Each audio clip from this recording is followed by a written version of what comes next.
and welcome back to another episode of Just Live. I'm Drea. And I'm Bianca. And we have a very special guest today. Yes. We have Miss Mariyah Smith. I'm sorry. Mrs. Right. Mariyah Smith. Happy to be here. Yes, so we have brought her on as our last episode for entrepreneurship. And I think it's pretty fitting. So we're like going out talking about like mental health because you do the doggone thing. Yes. So give us a little bit of backdrop of who you are, what you do, how long you've been doing it, all that good jazz. All right. So I have been doing therapy since 2017 when I got my degree. And then I got my license maybe 3-4 years after. Okay. So I've been doing it for about 7 years, for being licensed for about 3 or 4. Wow. Yeah. Long time. Yeah. Long time. Long time. Yes. It's long time. So also, just to give you a little bit of more backdrop for all of our listeners, we all go to church together. And how long have, I think you've been there longer than I have. You annoyed me. I'm sorry. I'm just like trying to, I'm here, but February 2019. But you wasn't too Oh, long so I was after. about like, I want to say like maybe September of like Yeah, so like 2019. 4 to 5 months. Yeah. Give or take. Yeah. We got the best church, guys. Yes. No. Seriously. I know everybody say that, but no, seriously, this is like hands down the best church. Right. Like, Yes. Absolutely. forever. Yes. Like, okay, and what? But yeah, so I don't even think like I think like once I started getting connected with more people on social media from the church, and that's when I saw like, oh my gosh, she's a therapist. Like we have that in common. Like, and I was like, you don't meet a lot of Black therapists. Right.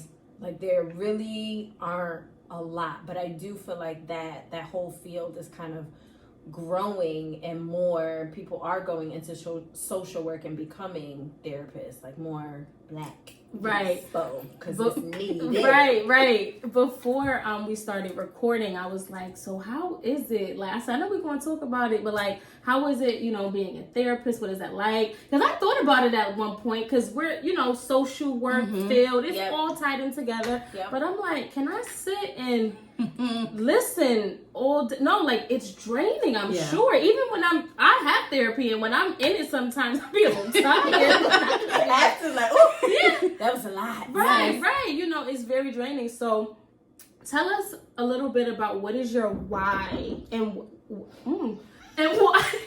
why did you choose to become a therapist? Like, give us a little bit more, like, background on that.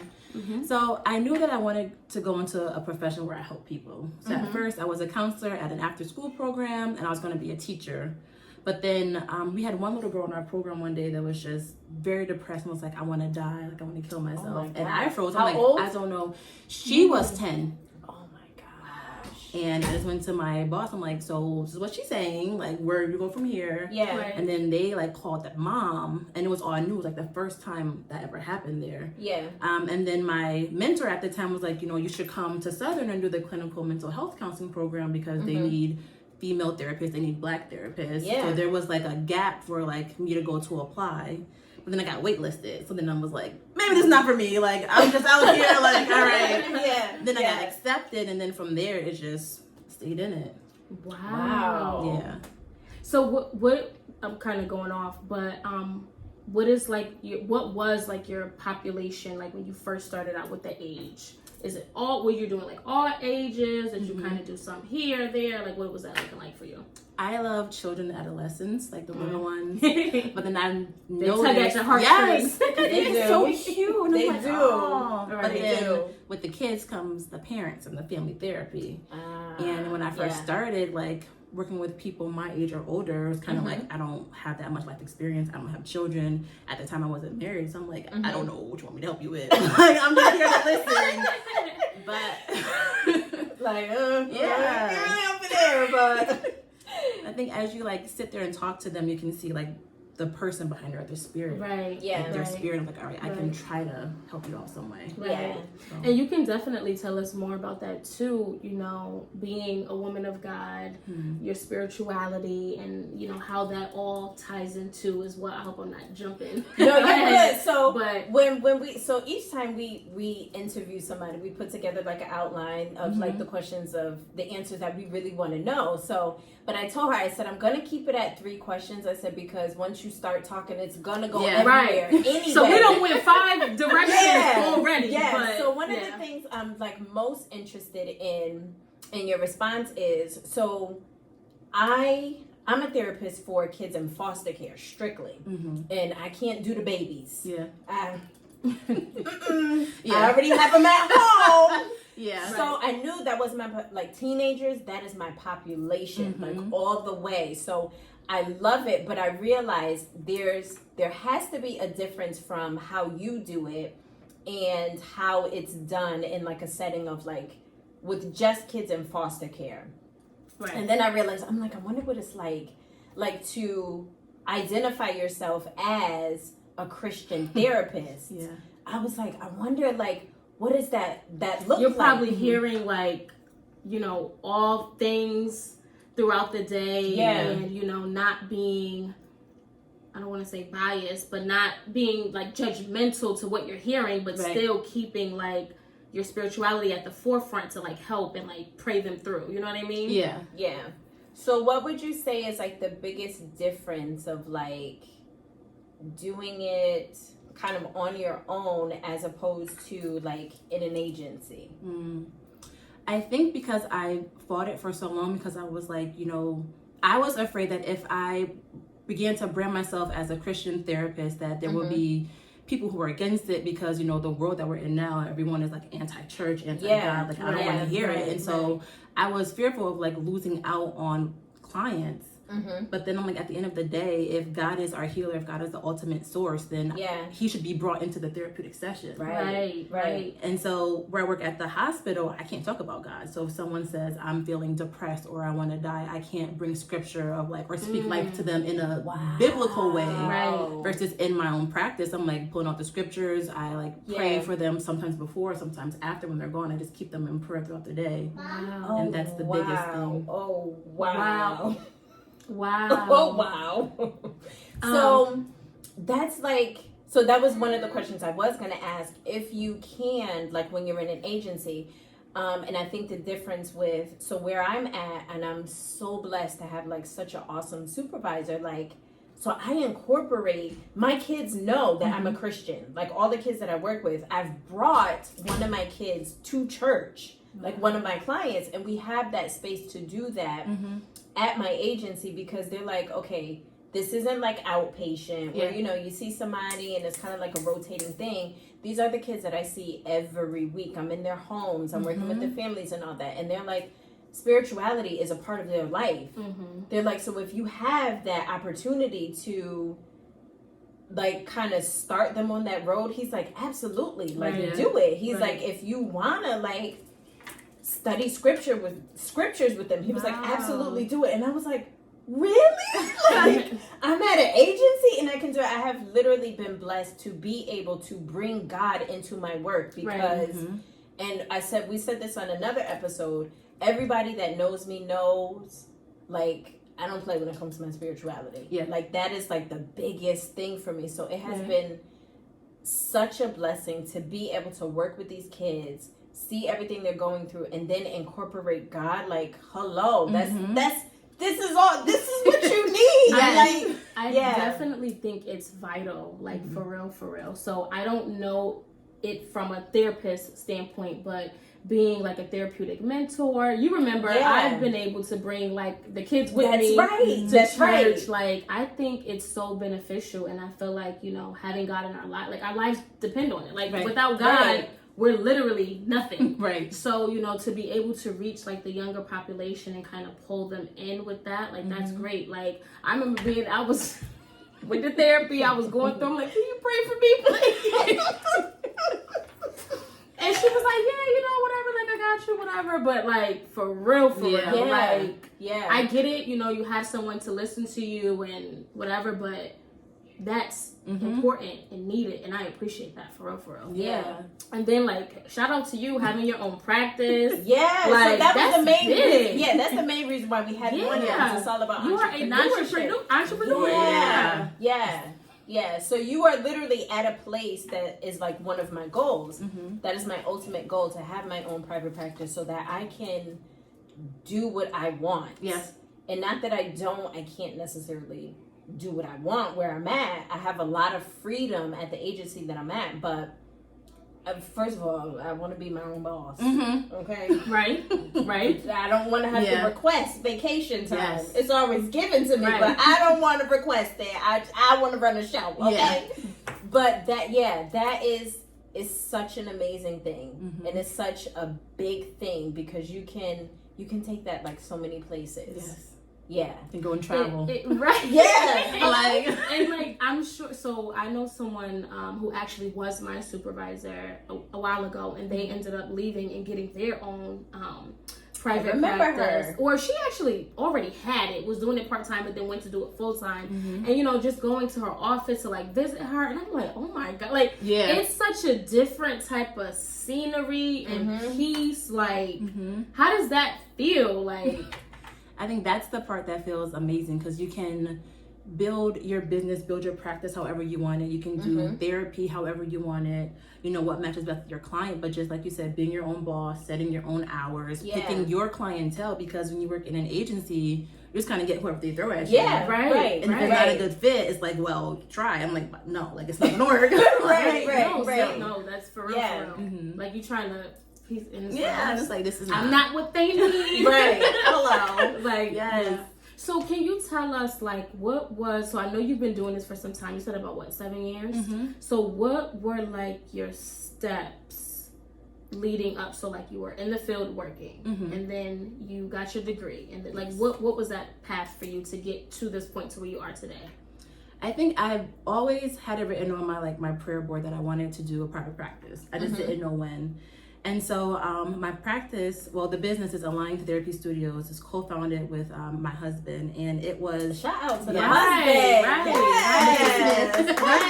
Building businesses together. Yes. I saw that. I'm like, co-founder. I'm like... So I thought, wait a minute. Right.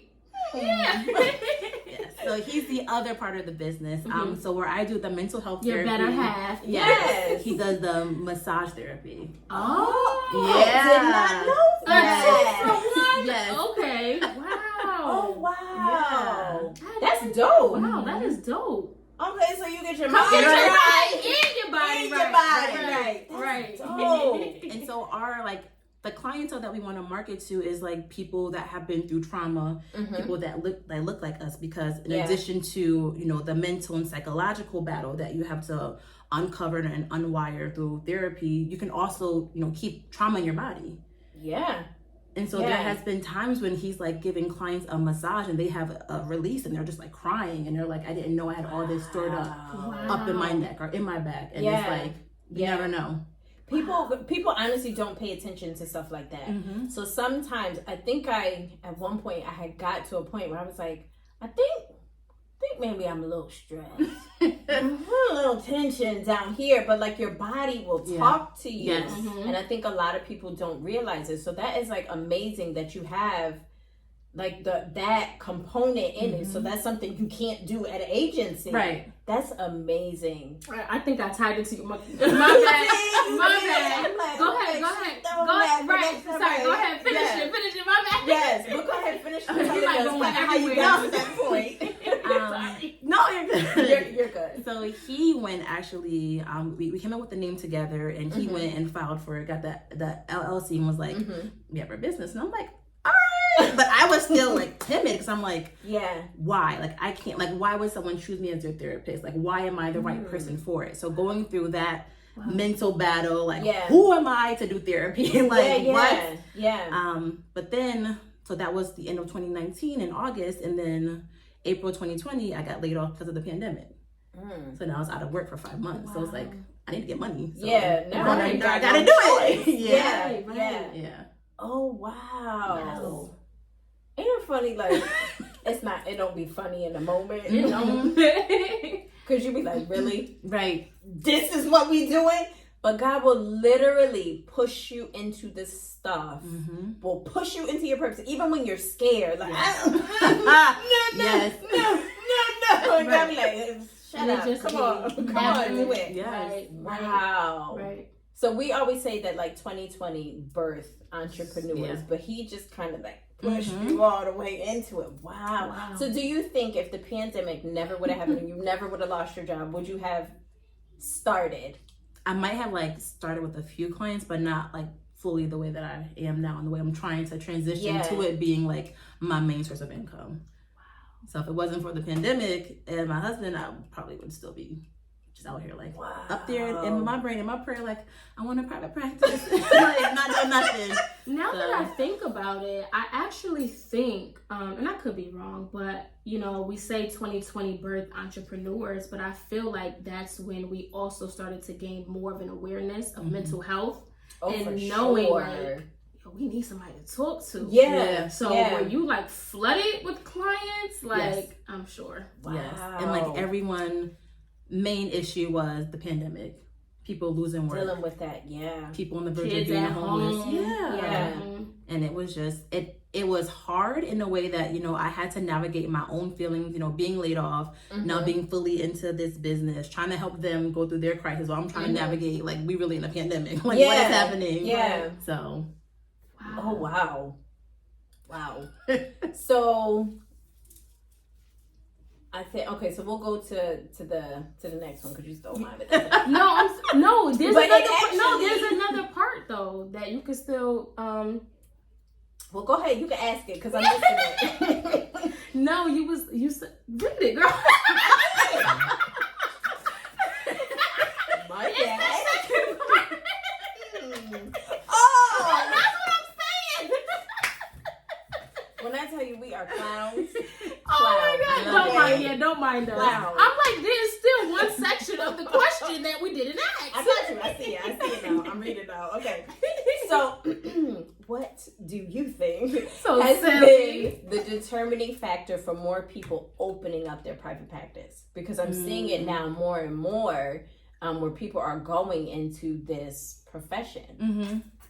I think a lot of it has to do with, you know, the pandemic and people being laid off. And saying, you know, if my job is quick to lay me off, I should be my own boss, where, you know, I for sure know I'm going to make some money, whether it's steady or unsteady, I'm going to make my own income. And I think when you're in an agency, sometimes an outpatient, they hit you with a number, like a caseload that you have to maintain. And they don't care if you're working till 9, 10 o'clock, you get in trouble if you don't hit it. Like, I've gotten written up as an outpatient provider because I wasn't hitting my numbers. Really? Yeah. Wow. This is why I say, like, And you think you helping somebody? Yeah. I was like, oh, okay. I got your number. Like, this is why I say, so I have decided that the agency that I'm at now, this is the last agency I will be at. I will not do anymore. I'm not going anywhere else.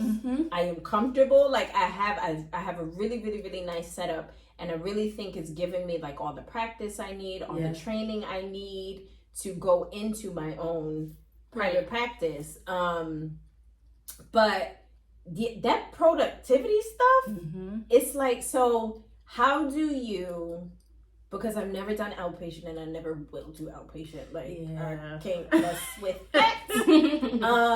But how can you, because it's timed, right? How do you deliver help to a person? You watching the clock, right?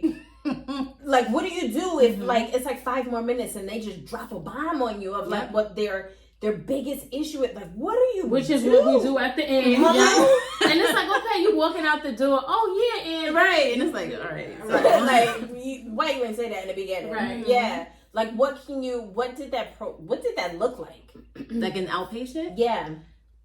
It was, you know, so if they drop it in the last 5 minutes, if there was no one set after them, then I would extend it by another 10, 15 and say, like, this is a crisis situation, let me extend it. If it was, it's like kind of like, just put a pin note in it. Like, here's the number. If something happens, we'll pick up next week. Like, making sure they're stable enough to go home. Yeah. And then making sure that they have the right contact numbers if something were to happen. But it was like, you need to hit your numbers, and that was that. And that's what I've heard. Mhm. Like, that's what I've never even heard that before. So that is so like. All them people at the village be like, don't you ever do outpatient. They be like, don't come down here. Yeah. Don't do it. Don't do it. Because I've heard it's like, it's all about productivity. Mm-hmm. And then the supervisors don't help. So you're not even providing like quality care. You trying your best. You're trying your best. But it's like you could be missing the mark somewhere because they worried about some numbers. Yeah. So with your own practice, you do your own thing. Mm-hmm. You decide, like, you run the show. Yeah. You run the show. And I really think that that is a big factor of, like, you're not only doing it for the money, but you have listen, you ain't gonna be no therapist chasing no money. Right. That ain't it. First of all, when you finish with the mat, you heard that the little crackle. Not the voice crack. Right? Flashback. When you're done with that master's and you're trying to find a job, first of all, them salaries be boo-boo the clown. Okay? Low. What am I supposed to do with this? And then you like, it just, that ain't where the money is at. Right, Okay? right. It's literally because you love people. You want to help people. So I can't imagine people opening up a private practice and knowing you're gonna be drained, like emotionally drained, just to chase some money. So, quick question: How do you like deal with your? She just stole my question again. Sorry. Okay. Oh, you know what? That is your question. Go ahead. But yeah, we'll ask that in a minute. But like, how do you deal with your how do you manage your mental health while helping your clients? Like, do you take on? Because like we're like, what do we call it? Empaths? Yeah. Is that what it's called? Ciao. So like, I can hear like, so I don't even have to know the person if they passed. And I'm just like, ooh. Yeah. Like, I'm sad. Like, we take on, we care about the world. So, we tend to take that on our shoulders as well. So, it's kind of like a couple questions. I'm sorry. No, it's just okay. answer how you see fit. I feel like we're all over the place. I'm trying here. No, you're But how do you deal with your mental health, keep those boundaries, and blah, blah, blah, blah, blah, all that stuff? Got you. So, I currently still have my full-time job. So, with the full-time job, I work with adolescents who are dealing with a lot of trauma, who are depressed, who have attempted to commit suicide or had plans. So because I'm in that kind of environment majority of the day, I would say it doesn't hit me as hard, but there will be a few stories where the kids come in and talk about their trauma where like I feel it and I want to cry with them, and I try to maintain my composure and get through the session. But then like when we go on a break, like if I need to cry, I'm gonna cry. And I'm gonna like pray for them, because sometimes you just feel that burden. And it's like, I need to pray for you and pray for myself, because I don't want any transfer of spirits to happen, because they go through such dark times, and sometimes their mindset is very dark and cloudy, and it's like, I do not want to be alive. Like, I need y'all to understand that. And so trying to balance that, and then just me finding a way to decompress before I get home, because you can bring that home and then next thing you know, you in a depressed mood. And it's like, what's wrong with you? And it's like, listen, tough day. No, that's facts. For sure. For sure. What are some of your ways of like self-care? Like, what do you do for yourself? Because it's so literally, we've said it like 5,000 times. This will drain you emotionally, and you carry people's stuff, and what do you do for self-care? I've learned that once the clock is, or setting my own time, so like Fridays or like Mondays after a certain time, laptop closed, phone, do not disturb, not answering any phone calls from work or any phone calls from clients. If you need an emergency, like call 911, call 211. Making sure that I set that boundary, because if not, I will be answering the phone, I'll be answering emails. And I'm like, all right. And then they text me like, can you meet? And I'm like, I know I should say no, but then I'm like, okay, like, let's hop on for 15 minutes. Turn into 2 hours. So I had to stop that. You can't say everybody, because you're going to be out here depleted. And done. Right. So setting a time limit and a boundary with clients. Making sure that I find something to laugh at. So whether I'm on TikTok scrolling or watching something on Netflix, like finding ways to laugh. Make you laugh. Listen, TikTok and Twitter. Like, if you ever go on Twitter and they find something funny, you can read a whole thread, be lost in that. So like finding ways to just escape and laugh, and like going outside and trying to take trips when I can, just to breathe and get a refresher. So I think that's another plus of having your private practice. is, so I have to be on call. I get to choose when I'm on call. And I mean, I get a little extra stipend for being on call. So sometimes I be like, I need a little pocket change. Sign up for this. Sign me up. You want your week? I can take it for you.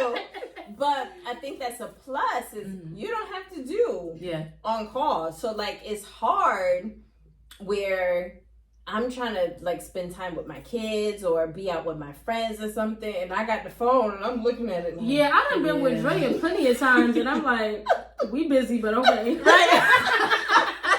I ain't never said it to Dre, but I'm like, if she don't, all right, hold on, it's my work phone. Right? I'm like, oh God, it's my work phone. And then sometimes like I've been serving and I'm on call. Nah. So when I say jitters all day, I'm like, okay. Let me get the cloth. Where's the phone? Like, gosh, it is like. So that's another reason why I like strive to work for myself, so I don't have to do that stuff. But it will drain you. It's a Saturday, you laying on the beach and somebody's talking about. Yeah.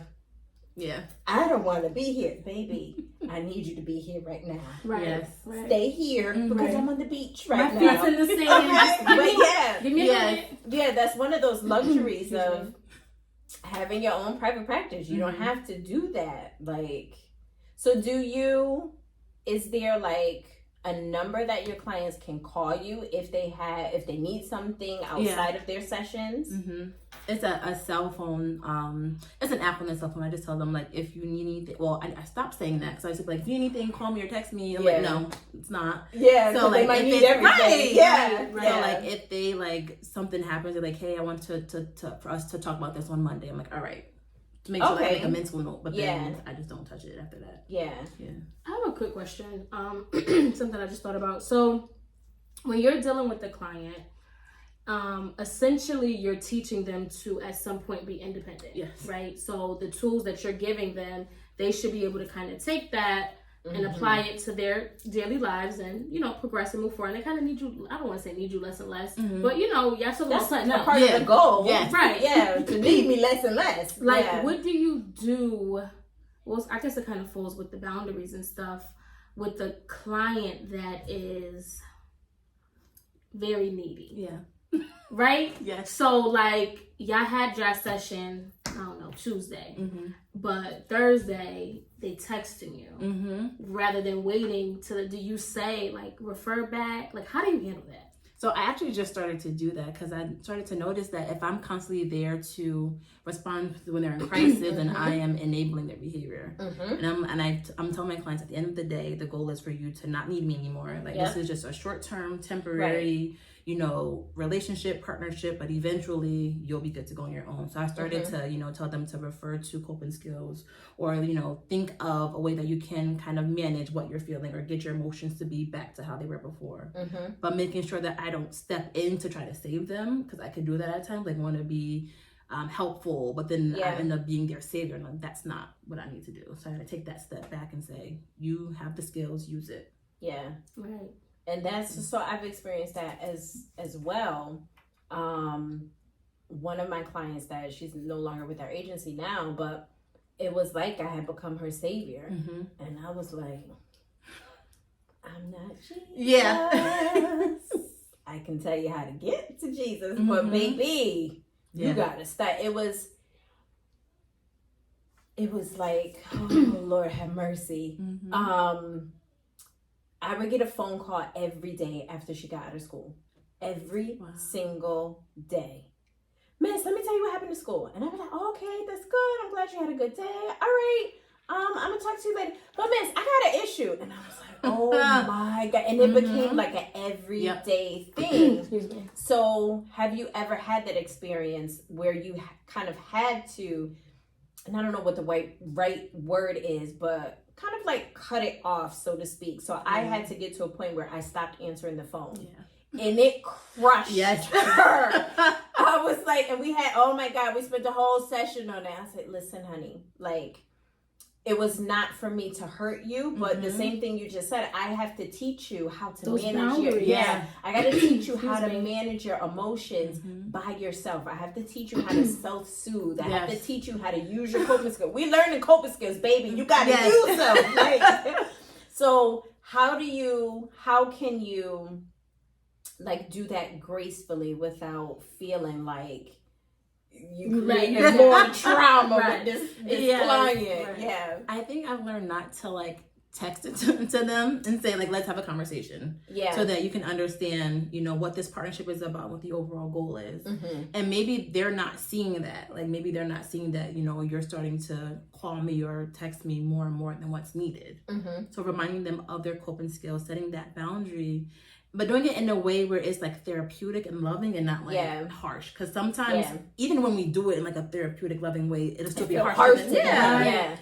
And, right. Even from a social worker's point of view, you're not in you're not in sessions with them, but them parents. Yeah. Oh yeah. Yeah. I mean, she works for DCF, and Lord, I tip my hat off to her because I could never do it. Lord have mercy. I mean, like the workday is over at 5, and we on the phone till 6:30, because you just got something. And granted, they do be having stuff going on, but I had to put those boundaries in too. So not answering the phone or saying like some of my younger clients, please don't text me on Saturday.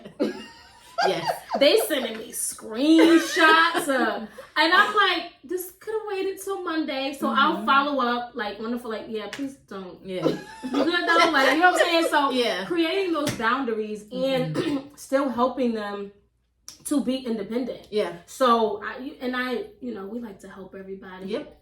They say they got a problem. Oh, I need housing. I need this and that. I'm over here looking stuff up. Here you go. Look into that. Call that. Whatever.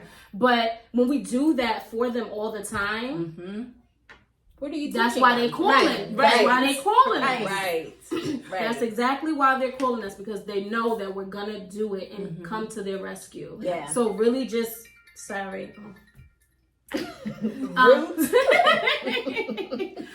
But really just setting up those really just setting up those boundaries with the clients and teaching them to be independent. Like they'll do it their whole lives. They'll do it the whole duration of the relationship that you have with them. And then like if you're not able to meet that need or you start putting those boundaries in place, they get upset. They do. Some of them do. They get upset. And you don't want to create any more trauma or you don't want to ruffle their feathers, but it's like we're all human.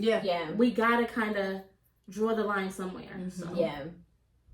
Coming out of the pandemic, what do you think has been like kind of like the biggest issues for people coming out of it? I don't even think we're completely out of it, but we're not like, we ain't in lockdown no more, we ain't in jail no more. Lord have mercy, that was rough. But kind of getting back to freedom, if you will. Kind of what do you feel like has been like the biggest issues that people are talking about coming out of it or on the cusp of coming out of it? I think what I'm hearing a lot of is like grief. So grieving not only loved ones that they lost, but like holidays, weddings, vacations. You know, some countries were still cut off. Like, you're not coming into our country. And it's like, but I have a vacation. Like, I had a whole cruise plan. And I had to cancel that. And I was tight. I was like, like for real? Right. And like being okay and adjusting to it. And then also like people that have lost jobs. So there are people who are on the verge of being homeless, and we talk about it in therapy, but there's but so much I can do. And like just feeling bad because, you know, the government is being a government, and it's just it sucks sometimes. It's like, I feel for you, but all I can do is validate and encourage and try to connect, but it's not looking that good. So it's like sad. We talk about mental health a lot, and just like every day just trying to maintain your psyche. And it's like, and it's so crazy because, and I really like, I'm so sensitive to it because I never really like processed it the way I process it now. Like mental health is like, I'll be like, that sometimes is more important than physical health. Like it's so like, your mind, you can be up one day down the next. Mm-hmm. And you're literally trying to pick yourself up. And some people are not even, I'm not gonna say they don't have access, because there's people out there, but they don't have the resources. Yeah. They don't have the support. Like, Mm-hmm. it's so much stuff that goes on and it's going on. Like the shooting that just happened. Yeah.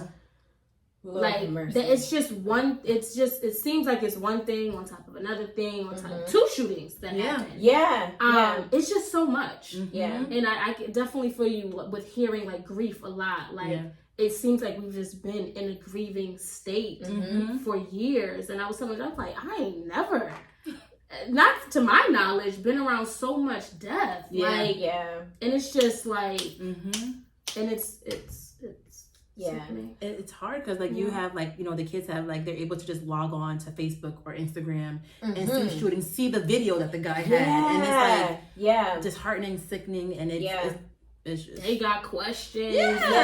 How do you explain this stuff? I think mental health has now become such a hot topic, and it's not, it used to be like such a secretive thing, like therapy. Like, I ain't crazy. What you trying to say? I'm not. You ain't shrinking me. I ain't sitting on nobody's couch. In reality, like, not everybody has a couch, a chair. And I make a joke. You need to get on somebody's couch.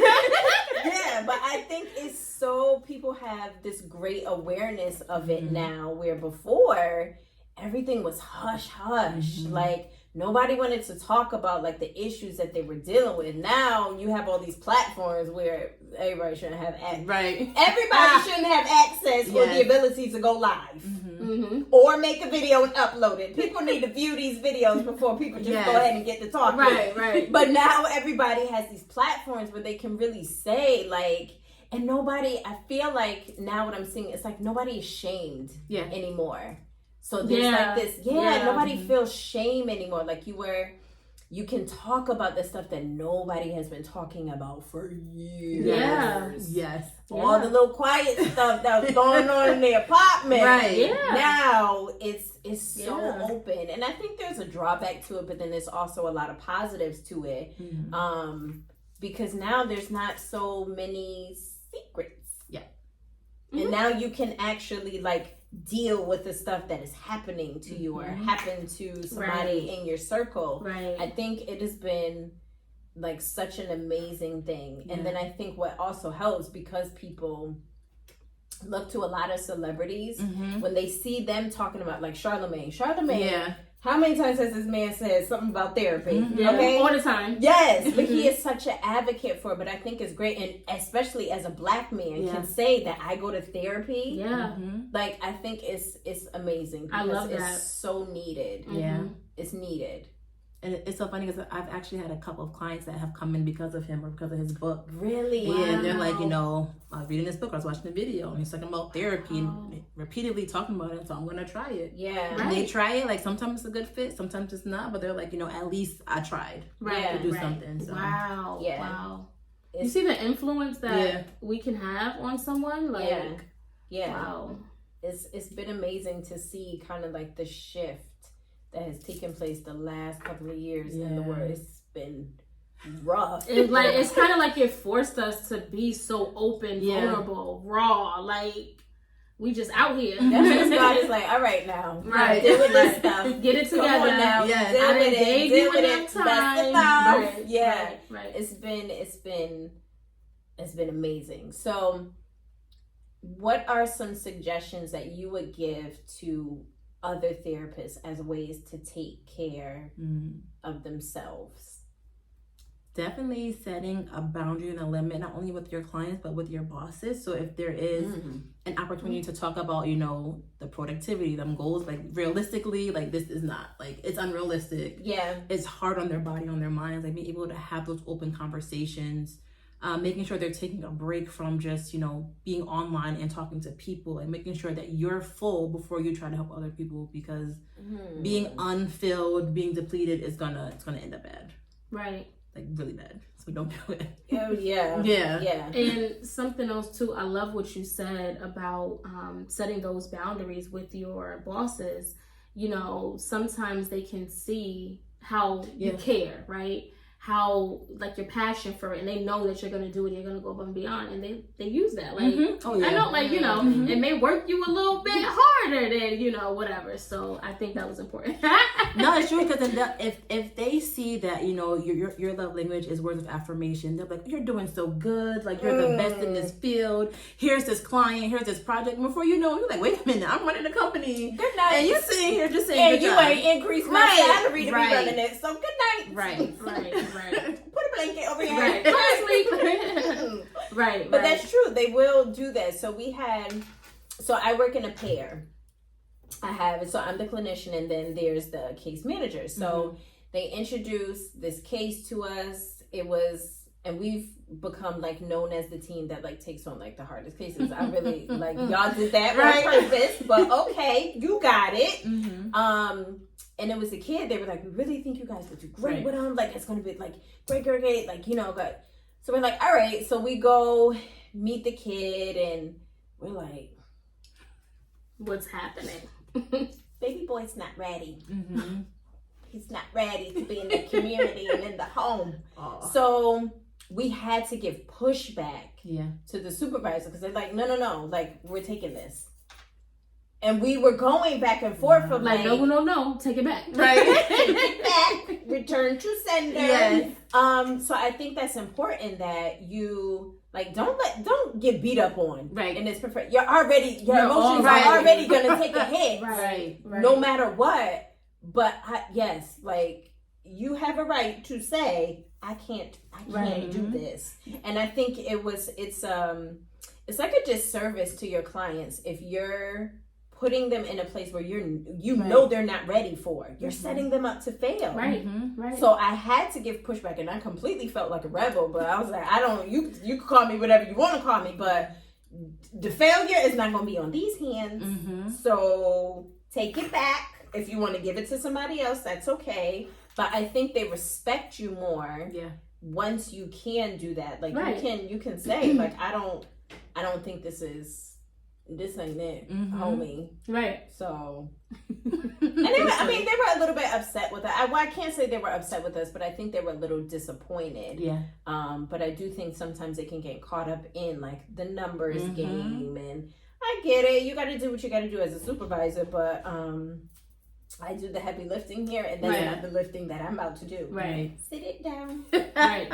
Right. Yeah. Right. Yeah, so that was a good point. That's really important to be able to set boundaries not only with your clients but also with the uppity. Right. Yeah. Go ahead. Quick question. So, virtual or in person? What's your preference? I prefer. I'm literally about to go there. So I prefer, I would say, for like younger kids and adolescents, in person. Right. To like build that bond, build that rapport. For adults, I don't mind virtual. Because the kiddies can't. No, they be sitting here on another tab, and I'm like, I know you're not paying attention to me. Like, I see your screen. I'm like, no, I'm not. I'm like, yeah, I see it. Yeah. So. Was that hard? Did you find that hard to do during the pandemic, since everything was like shut down? Yeah, like you had to get very creative. I knew I was assigned a 5-year-old as a virtual outpatient client, and I'm like, this is not 5. Yikes! And again, in the outpatient setting, they're like, well, make it work. And I'm like, so we watching YouTube, we watching Elmo, like anything about kindness and like breathing. I'm like, but eventually, I'm like, they need in person. Yeah. This is not going to work. Yeah. I remember doing virtual with DCF. It was not it for me. I'm sorry. It's so hard. Show me the house. They doing all these other things. And I'm like, now, okay. Now you being funny. Right. Asking, how are you? How's everything? Good. They want to run. It's in person is where it's at, especially with the younger kids. Yeah. Or when the kids have their friends over, and I'm like, first of all, right? Now you got everybody. Right. They're like, oh, it's my therapist. I'm like, no. Like, what are you doing? Say hey. Right. This ain't it. This ain't it. Right. Yeah. But that was a lot of the kids had a hard time with that. Simply not even like with therapy. They had a hard time doing schooling like that. Oh my goodness. I was going failing balls terribly. Not balls. Balls. For my 2 kids Yeah. having to sit there. Yeah. It was so hard. It was such was a so disservice. hard. I mean, it had to happen, but it was such a disservice to them, I feel. Yeah. Like, so many kids were failing. It was like, it was very sad. Yeah. And with them, they're like, well, we're going to pass you along because we're in a pandemic. Yeah. Like, no. Right. Like, Right. And now, how is that helping that kid? Tell me. Right. Yeah. Right. So that was definitely a rough patch. Like, yeah. So do you see yourself kind of, or like kind of, what's your plans for increasing and expanding your private practice?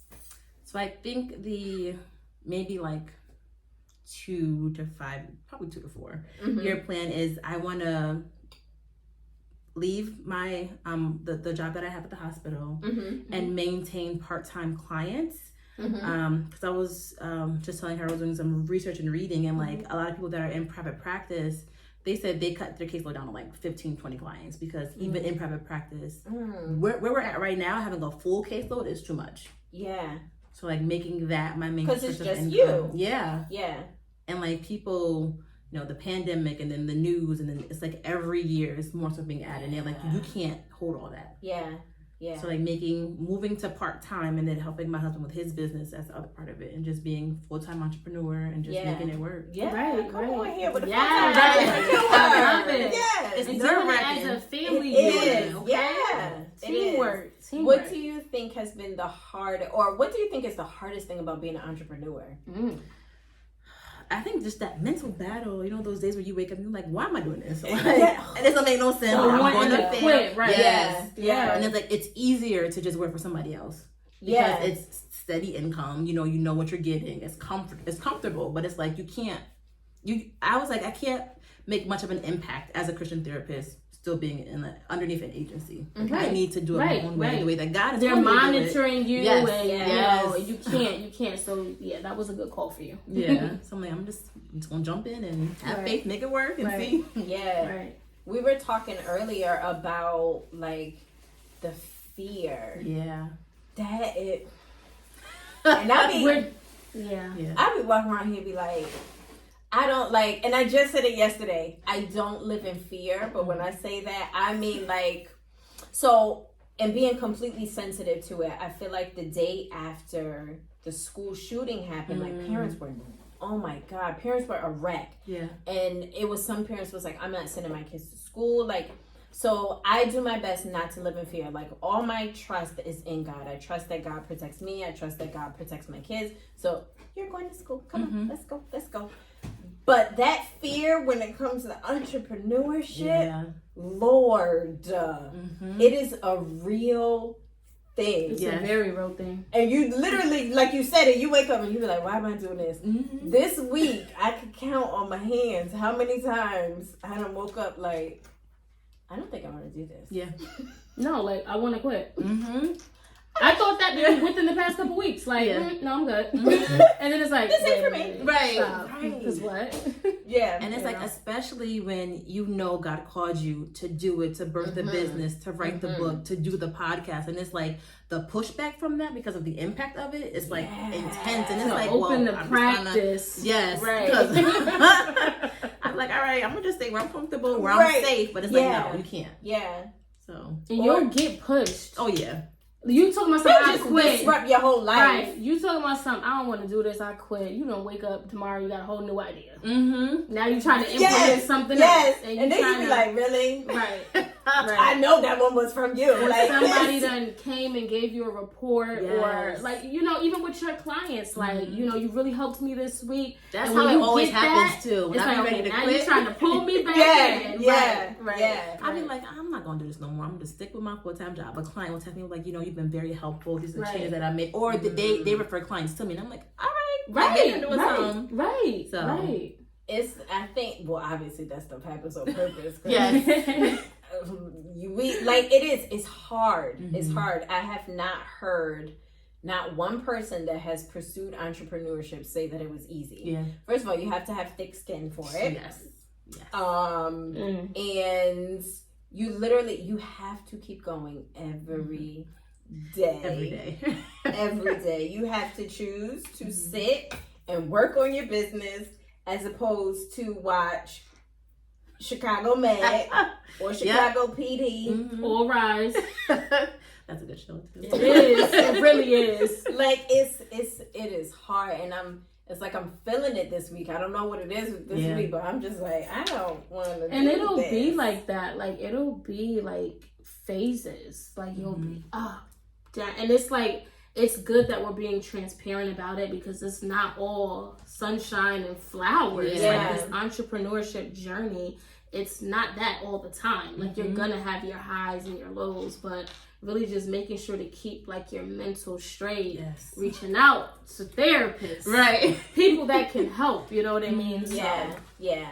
And there are friends that I've made that have started their own business too, where like we try to text each other like, hey, like how are you? Like send little words of encouragement, because you need that support, or people who are going through it with you. I'm like, all right, like I feel okay. Where you have your private practice, are there other therapists in the building with you, or where you're at, or? No, so it's just us, but there's people that I know that are in like Bridgeport, or like that are in like New York, that started their own private practice. And I just kind of bounce ideas off of them, or just text them like, I'm feeling it this week, like I want to do it. It's like they're like, no, keep going. So I definitely commend you guys being therapists, just being in this field, and you know, because it can be draining. And like I said, I don't know it from a therapist standpoint, but just from a social worker standpoint, case manager, being in the field, it's draining. So by the time you're done with work, it's like, when do you have time to work on your business? We were talking about that too. Like, you're tired. But you gotta keep pushing. Yes, you got to make that time and set it aside to say, you know what? For 1 hour, I'm going to just watch a show on Netflix, and I'm going to jump back into what I got to do. Because if not, you're going to be like, I don't want to do this. I definitely want to say, too, so I started, like, exercising and stuff. So taking my walks and taking care of my body more, eating better, that helps, too, to kind of keep you level-headed. So definitely incorporating that self-care, because it gets tough. It does. Out here in these streets, in the trenches. I was like, oh, this is different. I be like, and this sometimes, so it's so funny. I be having these conversations with God, like, I don't understand why you thought that I could do this. Little on me. I don't know what you see, but okay, homie, you got it. You got it. But he's God. Duh, he knows. Like, so I wanted to talk about something that you shared on your Facebook, and it was an article. I think it was 7 or 8 things that wealthy people do every day. Do you remember that? Yeah. I went through and I read that whole thing, and I was like, oh wow. It was really enlightening. So, like, the stuff that you don't even think about, like, so one of them was, I can't remember, like, the order of it, but it was, like, making time to invest in, like, your craft or, like, your business or whatever you're doing. Another one was, like, reading and kind of increasing your knowledge about certain things. Another one was exercise for like 30 minutes a day. And then another one was spending time or like meaningful time with people, like developing like your relationships and stuff. And I think that is a huge part of being an entrepreneur. First of all, you got to have the right people around you. Talk that talk. Hello. I was telling her earlier, I just had a situation yesterday where somebody I know that I shared something with them about like a goal I had, and that person told me like I was reaching too high. And the nerve.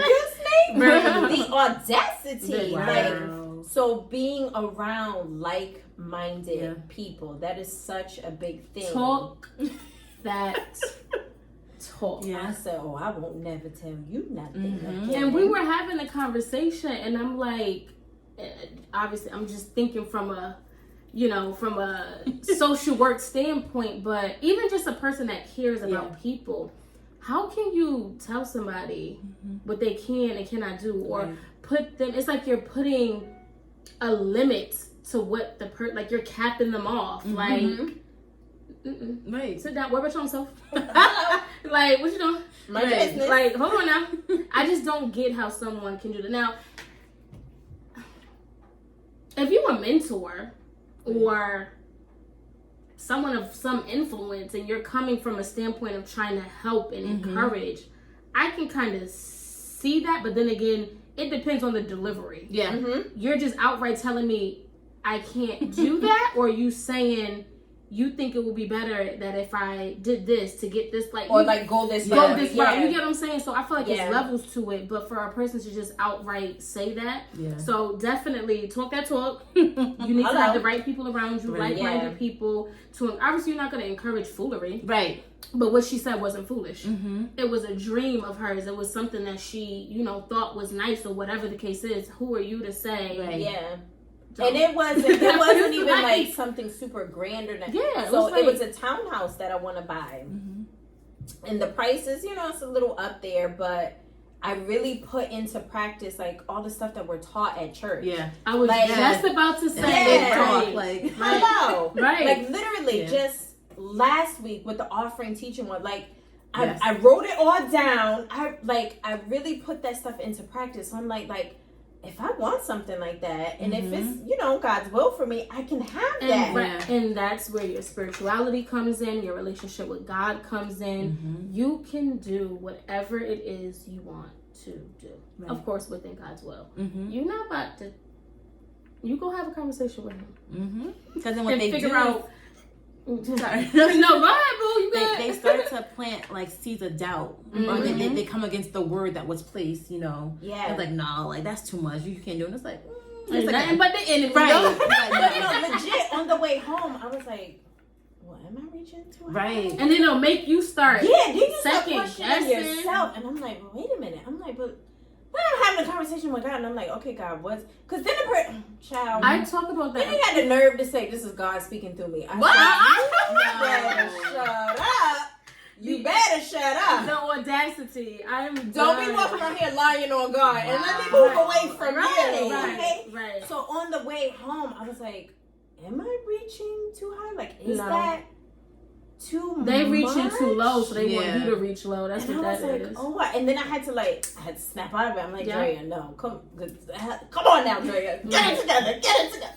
Right. Okay, whatever I want to have. Right. Yeah. But it was having the right people around you. You're and not I guess tap me off. Right. Yeah. But I guess I learned my lesson about you really can't say everything to everybody. Everybody ain't rocking with you, and that's okay. I'm okay with that. I think I've learned that over some time too. It wasn't something I caught on so quickly, but you really do have to be careful because some people just don't. Right. You ever tell somebody something and they just was like. Right, like what does that mean? Like I wasn't really right. Like I wasn't really looking for you to validate me. I just wanted to share something good with you, whatever. And people, right. It's like okay, yeah. Or being like, don't get me, because this is gonna take us into a whole nother. Well, it's not a competition, like. Right. Yeah. And Dre and I, we talk about this pretty much every episode. We always reference this. Get yourself together. Yes. If you got yourself together, how you interact and engage with others, it will flow. Like, don't put your insecurities over here. Yeah. And sometimes it be your own family that will say. It be your. Didn't I say it be your own people? They be like your own people. Don't you know? Yes. Yeah. You got a stranger over here. Oh my God, I'm so whatever. You really, whatever. I'm gonna refer you. I'm gonna this, I'm gonna that. It be your own family. Yeah. Family and friends. Yeah. It is what it is. Yeah. Oh well. Right. It is what it is. Which is why I think it's so great that you and your husband are building something together, like a legacy. Yeah. You guys can. You're there to encourage each other, like. That's something that a lot of people strive for. Like it's kind of like a dream to do something like that, to really build with your spouse. Like It's no better person Right, to build with. And I think y'all know y'all got each other's back. Right. Yeah. Right. Y'all not going to pull each other down. Yeah. So, Yeah. What better partner? I think sometimes people are afraid of it also because of that. I don't know if I want to go into business. Yeah. With my husband. Did you guys experience any of that? So I've learned through this journey of becoming an entrepreneur that I can be a bit of a brat and a control freak. And like I like things done a certain way. And it's like sometimes like I'm working at being more of a faith risk taker. If I'm not comfortable, I'm not gonna do it. I'm like, nope, I'm not gonna do it. It's not gonna work out. Where my husband is a big faith thinker, like he has this vision. He's like, yeah, and this. I'm like, no, I'm like, I don't want to do that. Yeah. He's like, no, but like, you know, his whole thing is like, let's expand the business so we can hire other people. Like, let's pass down the knowledge, the wealth to other people. And I'm like, I don't really want to. He's like, but like, it's bigger than us. And like, taking a moment to like, after I'm done being a brat and I gotta go repent. I'm like, all right, Lord, I'm sorry. And like, you know, working it out that way. Right. But like, learning to communicate, learning to keep business during business hours, and then when we're out or having date night, not, you know, let's not talk about business, let's just enjoy ourselves. Like finding that balance. That's good. I love that. That's that important. balance. Yeah. I love that. That's good stuff. So it sounds like you guys definitely balance each other out. Yeah. Yeah. You should. Yeah, you got As you somebody should. that's like, and then you got another one that's like, let's do it. Right. Like the first one be like, no. He's like, you can think about it. Or think about it. I'm like, all right. So That is awesome. That's beautiful. I love that. And then when you have your little Smithites, Right. put them to work. Yes, like that's but I think that's how it's supposed to be. Creating a legacy worth living for. Yeah. Seriously. Yeah. That's amazing. That's awesome. Like I could literally like keep talking about all of this stuff like all night because it is good stuff, and I think that mental health piece, we really like to hone in on that because like I said, there's so much awareness about it now. Nobody's afraid to talk about it now. And I think so we always say like doing this podcast, we started it and then we realized, oh wow, this is like, you know, healing for us. And neither one of us mind being as transparent as we are. And I always look at it like I've gone through a lot of the stuff that I've gone through. It's not just for nothing. right. It's obviously for somebody else. Like there's obviously like the Bible says there's nothing new under the sun. So like obviously there's somebody else going through what I went through. So let me help somebody else. So it has been like such a great experience for us. It's like healing for us. It's just been amazing. So we love having people on here, hearing their stories, asking, poking, and all their business. Like, what was that like? So like this whole month has been like awesome for really us. refreshing. Yeah. Before we get to our point of closing out, is there anything that you want to share? Anything you want to talk about that you feel that we didn't touch on or ask? I know we were kind of like Everywhere. here, but